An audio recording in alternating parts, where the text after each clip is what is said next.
खबर शामिल करते हैं। मेहर लियाकत की रिपोर्ट के मुताबिक नून लीग की हुकूमत अदलिया से मुतल्लक आईनी तरमीम मंजूर करवाने में नाकामी पर बहुत शर्मिंदगी का शिकार है।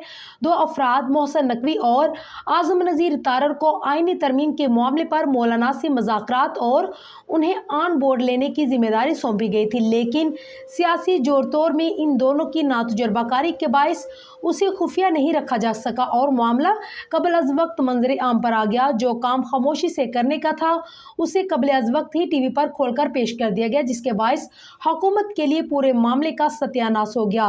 इस वक्त पीपल्स पार्टी दीगर इत्तेहादी शराकत दार हत्ता के नून लीग के कई रहनुमा सोच विचार कर रहे हैं और उन्हें यह तासुर दिया जा रहा है कि मौलाना को भी एतमाद में लिया गया है। उस वक्त उन्हें यह देखकर हैरानगी हुई कि मौलाना ने तो मौजूदा आईनी तरमीम का मसवदा ही देखा ही नहीं।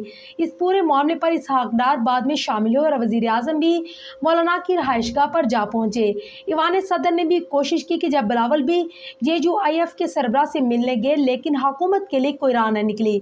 सरकारी ज़राए का कहना है कि ऐसे मामलों में जब कुछ हतमी तय होने के बाद बातें सामने आती हैं, लेकिन इस मामले में मौलाना से कोई डील किए बगैर कौमी असम्बली और सेनेट के इजलास तलब कर लिए गए। आईनी तरमीम पैकेज पहले तो गुज़िश्ता बुध को पेश किए जाने का इरादा था, लेकिन अददी कुव्वत पूरी ना होने की वजह से इसमें ताख़ीर हुई।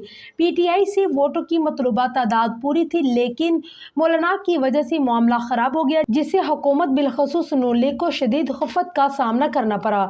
नून लीग एक ज़रिए के मुताबिक मौलाना को मनाना अब बहुत मुश्किल हो गया, लेकिन एक और ज़रिए का कहना है कि इस काम पूरा करने के लिए ज़बरदस्त कोशिश की जाएगी। ज़राए का कहना है कि हुकूमत के पास हदफ के हसूल के सिवा कोई ऑप्शन नहीं, ताकि हुक्मरान जमात और शहबाज हुकूमत तो बारीक कीमत चुकाने से बचाया जा सके। नून लीग के एक और रहनुमा का कहना था कि हफ्ते के आखिरी दिनों में कोई गड़बड़ के बावजूद हम इस मामले को मुर्दा करार देकर छोड़ने के मुतहम्मिल नहीं हो सकते।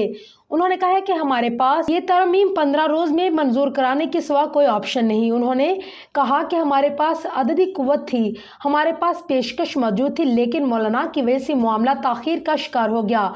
ज़राए ने मजीद कहा है कि हुकूमत इस मामले को मुर्दा करार देकर ऐसे ही छोड़ने की मुतहम्मिल नहीं हो सकती। ज़राए का कहना है कि शहबाज शरीफ हुकूमत का मुस्तकबिल और सियासी इस्तेहकाम इस तरमीम पर मुनहसर है और ज़राए ने बताया कि हमें जस्टिस मंसूर अली शाह के चीफ जस्टिस बनने की कोई फिक्र नहीं, कुछ और मामलात हैं जो हमारे लिए बाइस परेशानी है। ज़राए के मुताबिक नून लीग और पीपल्स पार्टी मौलाना की हमायत के हसूल के लिए अपनी तमाम तर कोशिश करेंगी। ज़राए के मुताबिक हमें गवर्नर खैबर पख्तूनख्वा के ओहदे और JUIF के लिए वफाकी कबीना में कुछ ओहदों की पेशकश हुई है। ज़राए का मजीद कहना है कि JUIF को सेनेट में 2 नशिस्तें देने पर भी गौर किया जा रहा है।